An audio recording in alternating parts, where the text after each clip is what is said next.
குமாரலிங்கம் திடீர்னு பார்த்த பொன்னம்மால மாணிக்கவல்லின்னு கூப்பிட்டான். அதை கேட்ட பொன்னம்மா அதிர்ச்சிக்கு உள்ளானா. அடுத்து என்ன நடக்க போகுதுன்னு தெரிஞ்சுக்கலாம். Welcome to Tamil story garden, அத்தியாயம் 12, அப்பாவின் கோபம். பொன்னம்மா கொஞ்ச நேரம் திறந்தவாய் மூடாம அதிசயத்தோட குமாரலிங்கத்தையே பாத்துக்கிட்டு நின்னான். குமாரலிங்கம் தன்னுடைய தவற உணர்ந்தவனா கரை மீது ஏறி பொன்னம்மாளோட அருகில வந்தான். பொன்னம்மா, சட்டிகள் என்ன, சோறு கொண்டு வந்திருக்கிறாயா? அப்படியானால் கொடு, நீ நன்றாய் இருப்பாய், பசி பிராணன் போகிறது அப்படின்னா. பொன்னம்மா அதுக்கு பதில் சொல்லாம, சற்று முன்னால் ஒரு பெண் பிள்ளையின் பெயர் சொன்னாயே, அந்த பெண் யார் அப்படின்னு கேட்டா. என்னமோ பைத்தியக்காரத்தனமாய்தான் சொன்னேன். அது யாரா இருந்தால் இப்போது என்ன? அந்த சட்டியை இப்படி கொடு, நான் சாப்பிட வேண்டும்.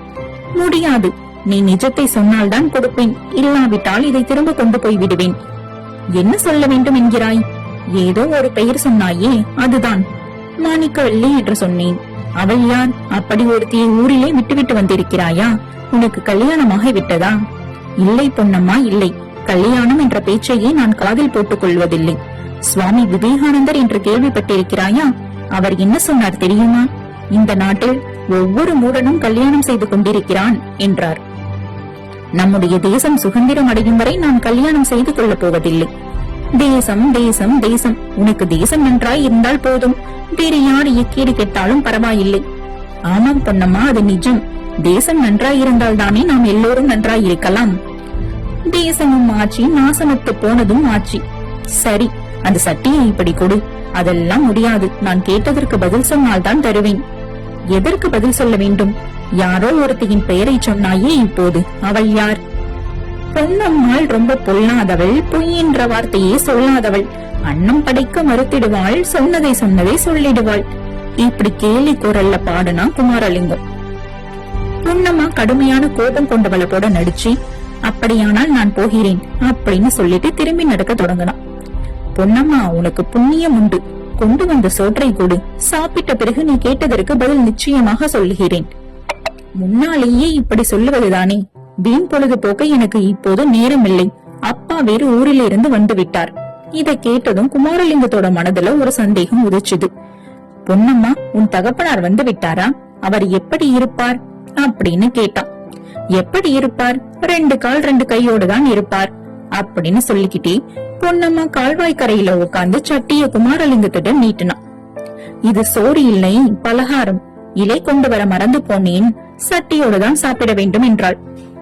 ஆகட்டும், இந்த மட்டும் ஏதோ கொண்டு வந்தாயே, அதுவே பெரிய காரியம் அப்படின்னு சொல்லிக்கிட்டே குமாரலிங்கம் சட்டிய கையில வாங்கி கொண்டு அதுல இருந்த பலகாரத்தை சாப்பிட ஆரம்பிச்சான். எங்க அப்பாவுக்கு உன் பேர்ல ரொம்ப கோபம் அப்படின்னு பொன்னம்மா திடீர்னு சொன்னதும் குமாரலிங்கத்துக்கு பலகாரம் தொண்டையில அடைச்சு கொண்டு புறையேறிடுச்சு. பொன்னம்மா சிரிச்சுக்கிட்டே அவனுடைய தலையிலும் முதுகிலும் தடவி கொடுத்தா.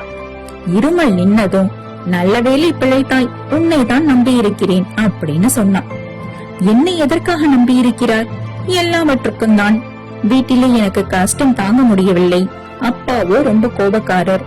சின்னாயி என்னை தினம் தினம் வதைத்து எடுக்கிறாள். ஐயோ பாவம். ஆனால் உன் அப்பாவுக்கு என் பேரில் கோபம் என்கிறாயே, அது ஏன்? என்னை அவருக்கு தெரியவே தெரியாதே. எப்படியோ அவருக்கு உன்னை தெரிந்திருக்கிறது. நேற்று ராத்திரி உன் பெயரை சொல்லி திட்டினார். இது என்ன கூத்து? என்னை எதற்காக திட்டினார்? ஏற்கனவே அவருக்கு காங்கிரஸ்காரன் என்றாலே ஆகாது. கதர்கட்டிய காவாலி பயல்கள் என்று அடிக்கடி திட்டுவார். நேற்று ராத்திரி பேச்சுவாக்கில் அதன் காரணத்தை விசாரித்தேன். எங்க அப்பா நில ஒத்தியின் பேரில் நிறைய பணம் கடன் கொடுத்திருக்கிறார். காங்கிரஸ் கவர்மெண்ட் நடந்த போது கடன் வாங்கியவர்கள் கடனை திருப்பி கொடுக்க வேண்டியதில்லை என்று சட்டம் செய்து விட்டார்களாமே, அதனால் அப்பாவுக்கு ரொம்ப பணம் நஷ்டம். ஆமாம், விவசாய கடன் சட்டம் என்று ஒரு சட்டம் வந்திருக்கிறது. அதனால் கடன் வாங்கியிருந்த எத்தனையோ விவசாயிகளுக்கு நன்மை ஏற்பட்டது. உன் தகப்பனாருக்கு மட்டும் நஷ்டம் போலிருக்கிறது. அது மட்டுமில்லை, காங்கிரஸ்காரனுங்க கள்ளு சாராய கடையெல்லாம் மூடணும் என்கிறார்களாமே. ஆமாம், அது ஜனங்களுக்கு நல்லதுதானே. உங்க அப்பா தண்ணி போடுகிறவராக்கும். இந்த காலத்திலே தண்ணி போடாதவங்க யாரு இருக்காங்க ஊருல? 3/4 வீசம் பேரு பொழுது சாய்ந்ததும் கள்ளுக்கடை சாராய கடை போறவங்க தானே. அதோடு இல்ல, எங்க அப்பா ஒரு சாராய கடையை குத்தகை எடுத்திருக்கிறார். ஓஹோ, அப்படியானால் சரிதான். கோபத்துக்கு காரணம் இருக்கிறது. ஆனால் என் பேரில் அவருக்கு தனிப்பட்டு எதற்காக கோபம்? நான் என்ன செய்தேன்? கேட்டை மூட்டை செவ்வாய்க்கிழமை எல்லாம் சேர்ந்து கொண்டது போல் ஆகியிருக்கிறது. கோர்ட்டில் அவர் தாவா போட்டிருந்தாராம். ஜனங்கள் கோர்ட்டை தீ வைத்து கொளுத்து விட்டார்களாம். அதனாலே அவருடைய பத்திரம் ஏதோ எரிந்து போய்விட்டதாம். உன்னாலே உன்னுடைய பிரசங்கத்தை கேட்டதாலேதான் ஜனங்கள் அப்படி வெறுபிடித்து கோர்ட்டை கொளுத்தினாங்க என்று சொல்லிவிட்டு உன்னை திட்டு திட்டு என்று திட்டினார். ஆனால் நீ இங்கே இருக்கிறது அவருக்கு தெரியாது.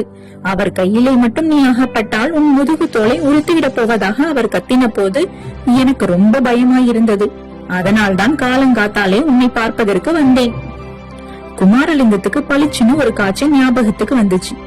அன்று காலையில அந்த பக்கம் போன கடுகடுப்பான முகத்தை கனவுல சோலைமலை அரண்மனையில மட்டும் இல்ல, வேறு ஒரு இடத்துல அவன் பார்த்ததுண்டு. அவனுடைய வீர ஆவேச பிரசங்கத்தை கேட்டு ஜனங்கள் சிறை கதவை உடைத்து தேச பக்தர்களை விடுதலை செய்த அன்னைக்கு பொதுக்கூட்டம் ஒண்ணு நடந்தது அல்லவா? அந்த கூட்டம் ஆரம்பமாகும் சமயத்துல ஒரு சின்ன கலாட்டா நடந்தது. அதுக்கு காரணம் அன்று காலையில அந்த பக்கமா ஒற்றையடி பாதையில போன மனிதன் தான். அவன் அன்னைக்கு போதை மயக்கத்துல இருந்தான். இங்கிலீஷ்காரங்களிடத்துல துப்பாக்கி, பீரங்கி, ஏரோப்ளேன், வெடிகுண்டு எல்லாம் இருக்கு. காங்கிரஸ்காரங்களிடத்துல துருப்பிடித்த கத்தி கபடா கூட கிடையாது. சவரம் பண்ணுகிற கத்தி கூட ஒரு பயல்கிட்டையும் இல்ல. இந்த சூரனுங்க தான் இங்கிலீஷ்காரனை விரட்டி அடிச்சுட்டு போறானுங்களாக்கும். போங்கடா போக்கடா பயல்களா, இப்படி இந்த மாதிரி அவன் இறைந்து கத்தினான். பக்கத்துல இருந்தவங்க அவனிடம் சண்டைக்கு போனாங்க. தொண்டர்கள் சண்டையை விலக்கி சமாதானம் செஞ்சு அவனை கூட்டத்திலிருந்து வெளியேற்றினாங்க. இவ்வளவும் ஒரு நிமிஷத்துக்குள்ள குமாரலிங்கத்துக்கு ஞாபகம் வந்துடுச்சு.